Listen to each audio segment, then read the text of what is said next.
ये कहानी ममता की है। बचपन से ही घर में ये एहसास दिलाकर पाला गया कि औरतों को बोलने का हक नहीं है।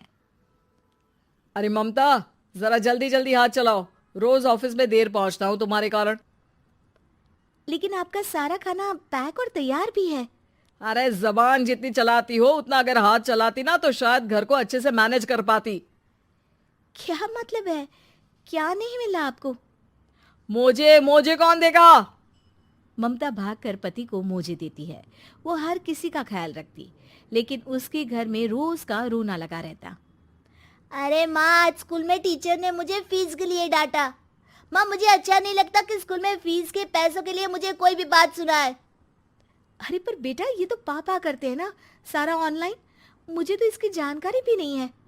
हाँ हाँ, बना लो बच्चों के सामने मुझे बुरा। अरे करता तो मैं ही हूँ, माना, लेकिन मुझे कोई सपना थोड़ी ना आएगा कि बच्चों की फीस जमा करनी है। अरे बताओगी तो तुम ही ना। ममता की अब ये आदत में शुमार हो चुका था। वो हमेशा हर बात के लिए खुद को ही दोषी मानती। एक दिन वो पड़ोस की दोस्त से कहती है, समझ नहीं आता यार, मैं इतनी डम कैसे हो सकती हूँ। बात तो सही भी है ना। अब पति बेचारा नौकरी करे, पैसे कमाए, या फिर ये देखे कि बच्चों की फीस का वक्त है। क्या करूँ यार। पता नहीं, मेरे पति तो सारा काम खुद ही करते हैं। वो तो कहते हैं कि तुम थक जाती होगी, सारा दिन घर बाहर बच्चे तो। अच्छा, ऐसे भी पति होते हैं क्या? अरे क्या बात कर रही है? भाई साहब कभी तुझे किसी बात के लिए सुनाते नहीं? किसने कहा नहीं सुनाते? अरे ये पति चीज ही ऐसी होती है कि बिना पत्नी को सुनाए उन्हें चैन की नींद कहाँ आती है। तो तू भी परेशान रहती होगी कि कैसे, क्या, कब भूल गई। अरे वो तो मुझे बस इस बात के लिए ताना देते हैं कि मैं वक्त पर खाना क्यों नहीं खाती या पार्लर जाकर अपनी साज सज्जा क्यों नहीं करवाती। पड़ोसन बोल ही रही होती है कि ममता के बेटे की आवाज आती है। अरे माँ, क्या हो गया? लग नहीं रहा कि आज आप मुझे पानी भी देगी। अरे कब से खाने के लिए वेट कर रहा हूँ। अरे यार, मैं चलती हूँ। बेटा खाने के लिए वेट कर रहा है, मैंने उसे खाना भी नहीं दिया। अरे 12वीं में पहुंच चुका है तुम्हारा बेटा, उसे बोलो खुद पानी लिया करे। मैंने तो अपने बच्चों को काम करना सिखाया है। अरे यार, खुद की भी तो कोई लाइफ है। माना जब नहीं कर सकते थे तो किया, लेकिन अब इतने बड़े बच्चों की हर बात मानेंगे तो मुश्किल तो अपने को ही होगी। ममता को पड़ोसन की बात में दम तो लगता है, लेकिन करे क्या, आदत भी तो खुद ही ने डाली थी। ममता घर जाती है कि तभी बेटी आ जाती है। माँ, परसों मुझे एक शादी में जाना है। तेरी वो जो लाल वाली साड़ी है ना, उसे दे देना। मैं आज जाकर टेलर को दे दूंगी, वो उस साड़ी से सूट बना देगा। अरे नहीं नहीं तारा, वो मेरी माँ ने मुझे दी थी और उस साड़ी से मेरी काफ़ी भावनाएं जुड़ी हैं। तुमको ना मैं दूसरी साड़ी दे दूंगी। ओके, कोई बात नहीं, लेकिन आज दे ही देना पक्का। तारा माँ की साड़ी से सूट बनवाकर पार्टी में जाती है, लेकिन जब वो पार्टी से लौटती है, क्या है, मैं तो समझ ही नहीं पा रही हूँ। अरे जब वो साड़ी मांगी थी तो ये छल्ली सी साड़ी क्यों दे दी? मैं ही पागल थी जो इस साड़ी का सूट बनवा लिया मैंने। माँ, जानती भी हो कि कॉलेज में मेरी कितनी हंसी उड़ी।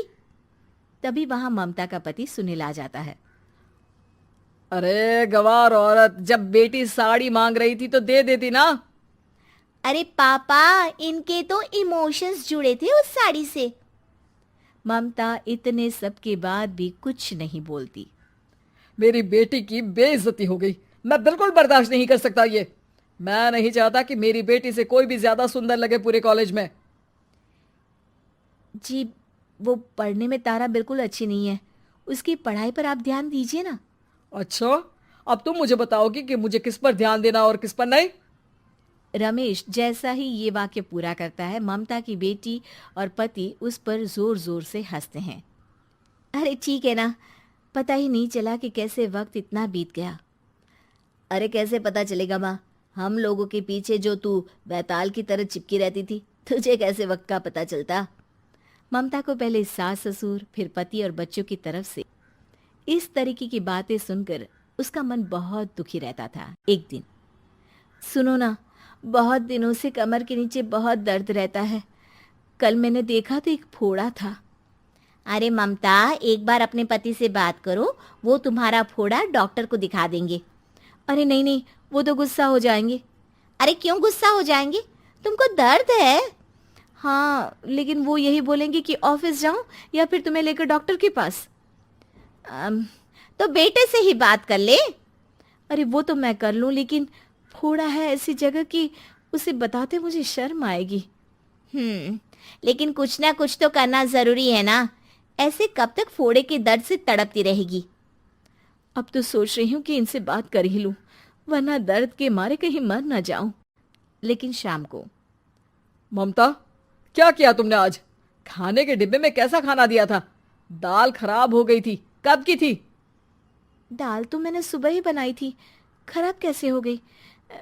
अच्छा सुनिए ना, मुझे कहना है कि अरे गरम दाल बंद करोगी तो ऐसा ही होगा ना। बेइज्जती हो गई सबके सामने मेरी। ऑफिस वालों ने ऐसा मजाक उड़ाया कि क्या बोलूं। कल से ठीक से खाना देना है तो देना, वरना खाना देना बंद कर देना। बाहर खा लूंगा मैं। ममता, जो पति से अपनी परेशानी बताने वाली थी, वो अब ये सोचने लगती है कि कल से पति को खाने में क्या दे।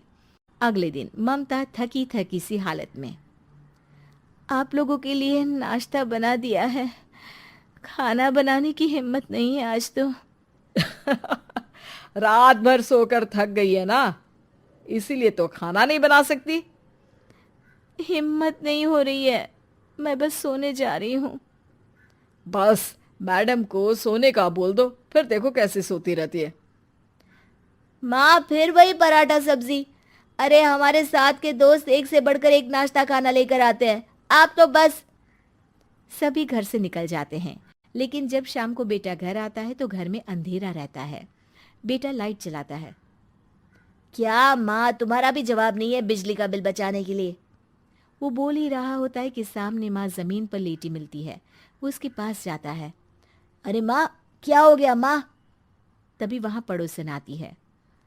अरे बेटा, तुम्हारी माँ के पैर के पास एक फोड़ा है, जिसके कारण ये लगातार कमजोर होती जा रही थी। मैंने उसे पहले ही कहा था कि घर में बता दो, लेकिन तुम्हारी माँ किसी को तंग करना नहीं चाहती थी। तभी वहां डॉक्टर आ जाता है। अरे इनके ऑर्गन में दिक्कत है, कोई बात है जो इनके मन में खटक रही है। अरे नहीं नहीं, इसके मन में कोई बात नहीं है। कोई काम है नहीं ना इसके पास, सारा दिन बस घर में ही रहती है।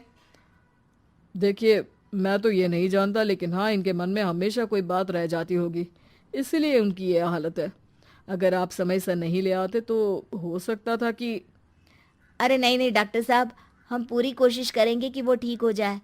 हम लोगों ने अपनी ही परेशानी माँ के सामने रखी, लेकिन किसी ने माँ की दिक्कत को जानने की कोशिश तक नहीं की। हाँ, मैंने भी ममता को हमेशा घरेलू जरूरत से ज्यादा काम का नहीं सोचा था। ममता को होश आता है और वो खुद को अपने बेडरूम में देखती है। वो उठने की कोशिश करती है कि माँ, अब आप नहीं उठेंगी। हम लोग है ना, हम लोग आपको पूरी तरह से खुश रखने की कोशिश करेंगे।